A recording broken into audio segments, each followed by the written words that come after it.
Hello again, everybody. I'm Chris Mooneyham, and welcome to the TCA All Sports Report.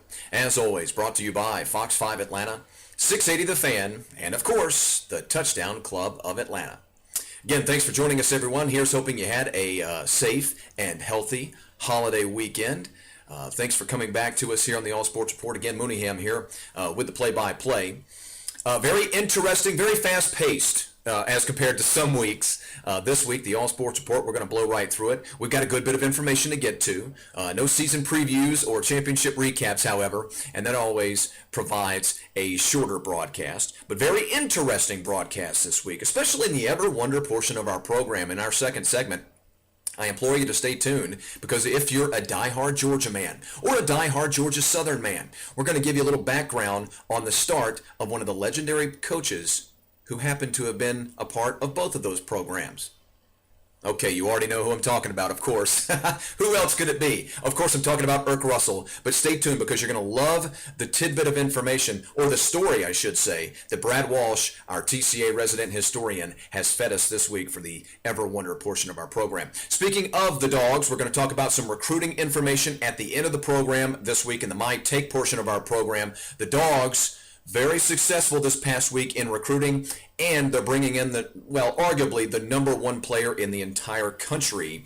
Well, this week, as you're watching this All Sports Report, Jacob Eason could be on campus. But first, let's get into the What's Happening portion of our program and talk about the first spring championship of the GHSA season.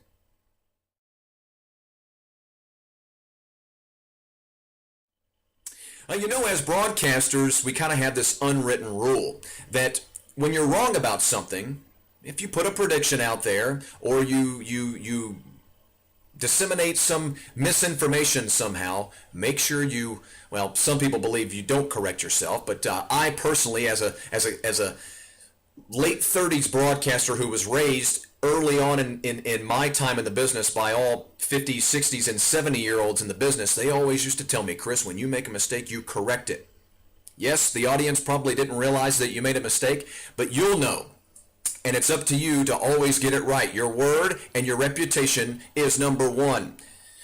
So, as a man who is not afraid to admit when I'm wrong about something, I've also come to realize that I'm not too ashamed to also pat myself on the back a little bit when I get something right. Now, I have to admit that I do have a man inside of the Riflery sport here in the state of Georgia. And as I was doing my research last week, going into the All Sports Report and going into the Riflery coverage, I said to myself, it looks like all of these teams are fairly even, and that this year's 2015 GHSA Riflery Championship could be very, very dramatic.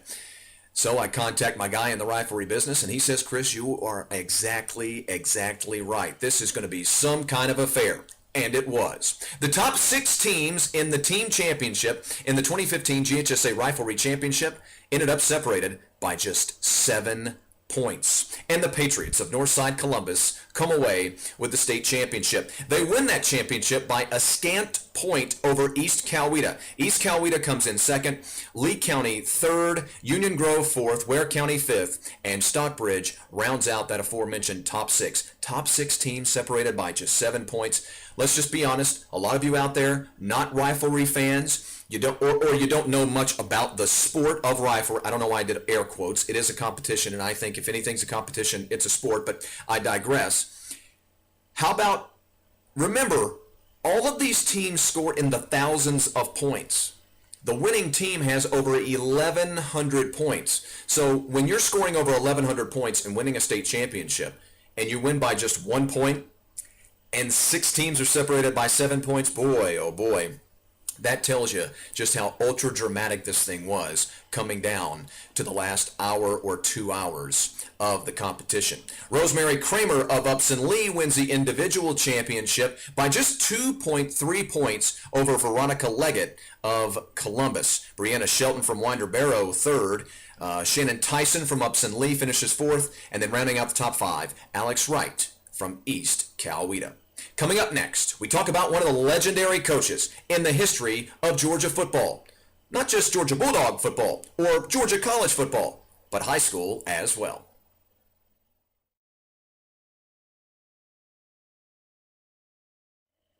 This week, we go back to 1953. That's where Brad Walsh takes us, our resident historian at the TCA, takes us all the way back to the early 50s. Let's start in 1952, however, as the Grady Gray Knights, playing in what was known as the Atlanta City League, finished their year at 6-1-3. That was the inaugural year for their brand new head coach, a man by the name of Erskine Russell. Of course, I'm talking about Irk Russell, the famous Georgia defensive coordinator on the national championship team, the beloved defensive coordinator, who of course went on to start the program at Georgia Southern and win multiple national championships. So, the Gray Knights in those days were playing in AA football, Region 3, North and South. That's what Region 3 was divided into, North and South. That was 13 teams that made up the largest classification in the state. Before I continue with the story, just some time, go back into the annals. Go to Georgia high school football history websites. Check out the difference in the teams in those old days. There were so few teams. The talent was so tightly compacted. It was absolutely amazing. Okay, I digress. That Grady team was not very deep, but the talented players that they did have were ultra talented. Like, say, All-State fullback Wilbur Lofton, Lofton, who was called by one publication as one of the hardest running single-wing runners in Georgia. He was joined in the backfield by tailback Jeff Davis, who was described as the fleetest back in the City League. Now, the City League, of course, was the term that they used, as I mentioned just a moment ago, the Atlanta City League, for all the teams that played in that Region 3, North and South.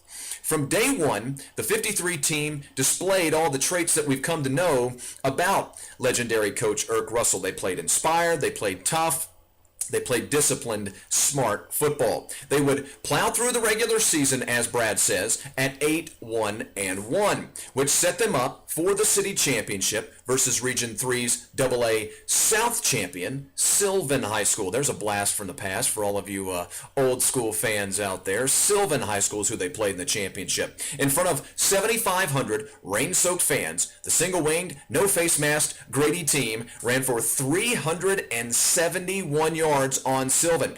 Davis himself, 10 carries, 192 yards, while the man known as the Bull of Boulevard, Lofton, went for 14 carries and 120. Grady won the city championship 21-6, and with it, the Region 3 title. The victory earned them the right to travel all the way east to take on the Region 4 winner. I mean, all the way out to the east side where they took on Decatur. Yeah, Decatur. Again, another explanation of just how different things were in the old days. They went way out east to play Decatur. That, of course, for the North Georgia Championship. In those days, the championship, okay, you know, it was divided into North Georgia and South Georgia. On another waterlogged field and in front of 8,000 spectators, the Gray Knights broke the Bulldogs' hearts with a second half come from behind touchdown and winning the ball game 7-6 to hand Decatur their first loss at home in some 6 years. The championship game site, the overall state championship, by the way, there are still states that have championships in football that are halved, where you're a south part of the state champion or a north. Take South Carolina. A lot of you out there watching are probably some South Carolinians, or you've spent some time out there. You know, they do the upstate and the lower state championship. Okay, I digress. It's just amazing to me that some states still do that. But the championship game site for 53 was predetermined coming into the championship, that it would be held in Macon in 53. Now, this is a big deal because Grady's opponent for the 53 state championship game would be none other than the Poets of Lanier High School. Now, not the Lanier that you may suspect up in North Georgia, but Lanier from Macon, a program that, of course, is no longer around. In front of a rowdy 10,000 fans for the state championship, the two teams would face off in Macon. Lanier was absolutely loaded, at least on their starting front. They had an all-state back and future Auburn Tiger in Billy Kitchens, a name many of you know. They had all-region, all-state, and all-South lineman Will Sanders, and the biggest name of them all, future University of Georgia and Philadelphia Eagle legend Theron, the Drought Breaker Sapp, one of the great nicknames ever in the history of the world, Drought Breaker. Look that one up. I don't have time to explain it here. One of only 4 Georgia Bulldogs to have ever had his number retired, by the way. I did not know that statistic. Kudos to you, Mr. Walsh, on that statistic. The game was played on December 11th of 1953, and the headline in the December 12th version of the Atlanta Constitution read, Grady shocks Lanier, 9-6. The Grady Gray Knights, led by Irk Russell, had won the state championship. That 1953 squad fought and scraped their way into the Georgia high school football record books, immortality, if you will. Along the way, the Touchdown Club of Atlanta would name two of its linemen, Mike Trotter and Walter Stovall, as Lineman of the Week, and Coach Russell earned the year-end Coach of the Year award. Coach Russell, of course, would remain at Grady until 1957, boasting a 71% winning percentage over his 6-year tenure. In 58, he would depart the city for Auburn University, where, of course, he would spend the rest of his career in the college ranks. And, of course, as they always say, the rest is history. Coming up next, in the What's Next portion of our program, we actually kind of will fuse what's happening and what's next together. We'll talk about some of the happenings from last week and what that should tell us about looking forward in the GHSA spring season.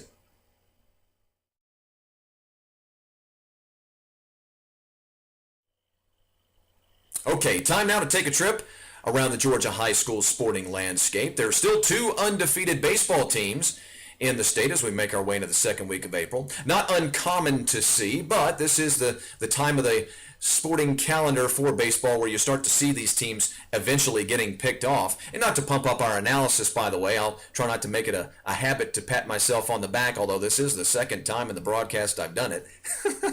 But we did kind of see this coming. Greenbrier's the number one team in 5A according to the Atlanta Journal-Constitution, and for good reason. They're still undefeated in the 5A classification.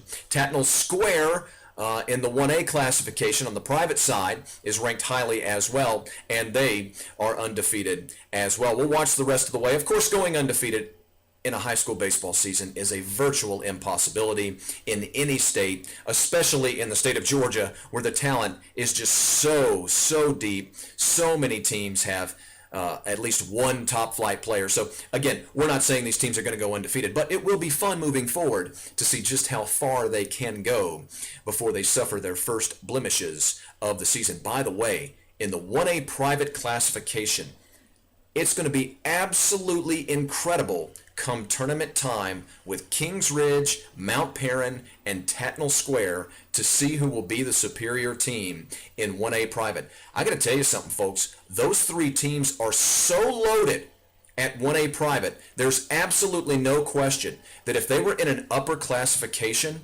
like say a 4A, those teams, those three teams, Kings Ridge, Tatnall Square, and Mount Perrin, could contend, I truly believe that, in the 3A classification, probably the 4A classification. They're just that good. And of course, all three of those teams in the 1A private side of things. It's going to be really interesting moving forward once we get into the state tournament to see who comes away with the 1A private championship. In fact, that'll be one of the more marquee championship series, even over some of the higher classifications. We stay on the diamond, and how about the day Mount Perrin's Isaac Phillips had last week? Last Thursday against Chattooga, and I got these numbers, by the way, from Todd Holcomb at the AJC. I didn't know about this until I saw his article this past weekend. Phillips goes for 3 home runs and gets the win on the mound as he goes 5 innings for Mount Perrin. They're really starting to roll now. Of course, Mount Perrin has that championship experience if you've followed high school baseball over the last few years. This plays into what we were just talking about with Mount Perrin. Now that they're starting to get things going, they look for the potential of the double dip with the football championship, of course, in the fall, and now a potential baseball championship here in spring. Speaking of state champions, 6A Georgia basketball on the boys' side, the Wheeler Wildcats were, of course, granted that special permission to play in the national championship tournament up in New York. They did have their season end this past week at the hands of Huntington Prep. Jalen Brown goes for 29 points and 15 rebounds. The future NBA player in just 2 years accrued those numbers in a 3-point loss. And now we, of course, turn our attention to his college choice. Where will Jalen Brown go? I don't think anyone really has a solid idea. And finally this week, want to give you a little heads up. It's now championship season inside of each county for track and field. Now, county track and field's not what they used to be. We always talk about history here on the All Sports Report. In the old days, county track and field championships was where it was at in that sport. It really, really was. In fact, it's kind of akin to some of the old college sports. You know, in the old days of many, many sports, especially at the prep level, it was all about what you did inside your city, inside your region, or your state, or in the college level, what you did inside your conference or your region. It really wasn't about the overall state championship or a national championship. It was really about the rivalries where you knew people inside the communities. County championships for track and field are now underway, and it's really something that's very fun to watch, even when you know that a certain team or teams are going to dominate said county championships. It's always fun to see these kids go against each other in the county championships because they know each other so well. It really is the hotbed for rivalries inside the state of Georgia. Okay, coming up next in our final segment of the program, in the My Take portion of our program, we've got to talk a little college football recruiting. The Dogs had themselves a big week in recruiting, and this week that we're in right now is even bigger than the two great recruits that they landed last week.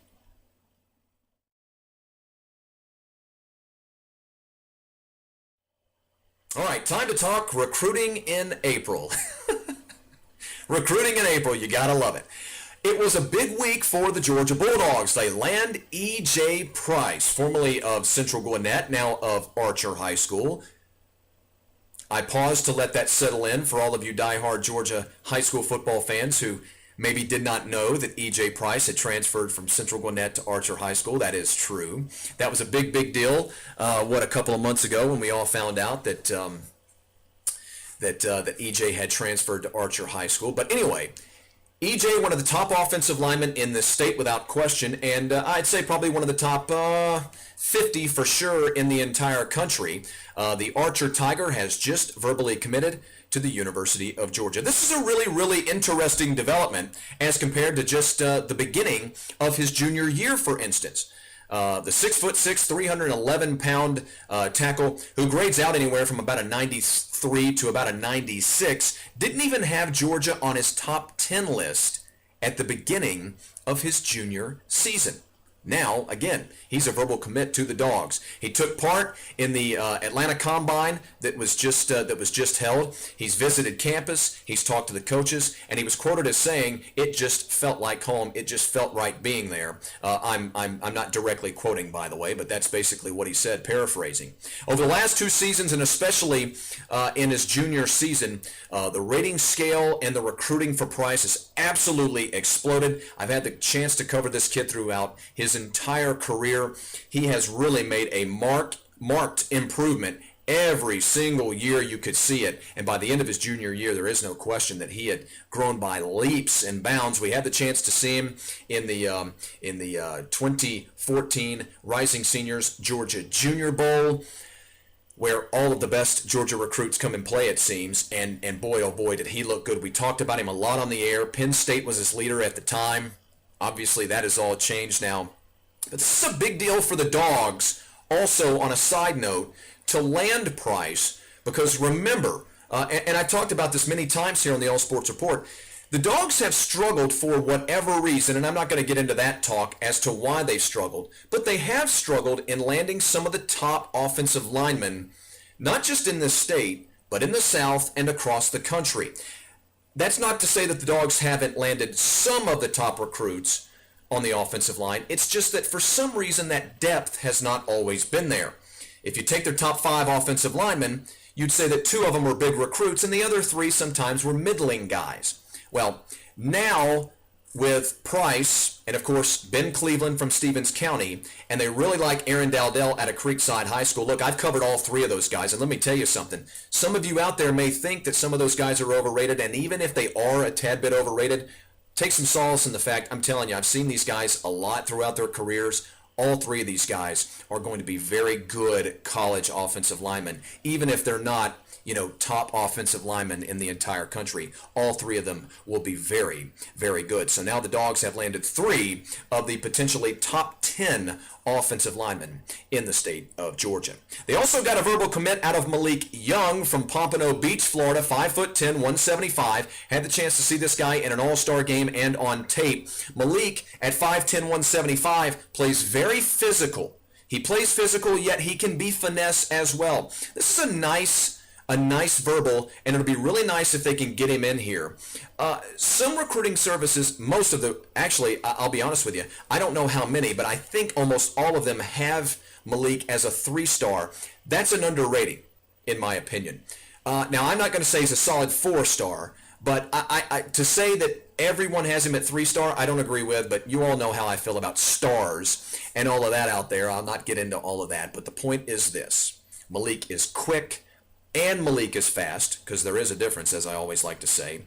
5'10", 175, he plays even more physical than his stature would tell you. And again, at 5'10", 175, remember, we're in April of his junior year. We're not even into his senior year yet. Wait till he gets on campus, to a college campus. He's going to put on 10 pounds because he's because he's a safety, a secondary man, pardon me. And a lot of people believe in the background, talking about Malik, that he's going to put on a certain inch, maybe 2, maybe even 3 in height, because his height is starting to butt up going into his junior year. This is a very good verbal for the Dogs, and you have to hope that they can keep this kid and get him on the dotted line and in campus. By the way, it grades out anywhere from an 86 to a 90, depending on the recruiting board. And finally, those two signings, or those two verbals, very big. But maybe not as big as what's coming up this week, as Jacob Eason, arguably the #1 overall player in the country for 2016, is coming to Athens. The Washington State native, the big-armed quarterback, 6'5", son of a former National Football League quarterback in Tony Eason. That's right, some of you probably didn't realize that. He is Tony Eason's kid. He's coming to Athens. He'll be in Athens for 3 days. He's, of course, going to, tour the campus, tour the facilities, talk to the coaches, yada, yada, yada.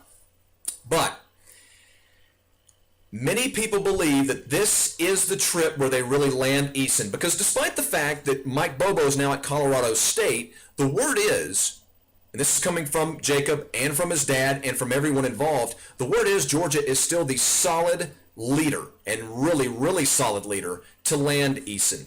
This is a kid who can absolutely start as a freshman in the SEC when he gets on campus. There's absolutely no question about it. This kid is probably going to be college level next year. He may have been college level in his junior season. Now, here's the deal, and I'm pilfering some of this information from Michael Carvel at the AJC, who had a really great little article on the visit by Eason, because I didn't know all of these details.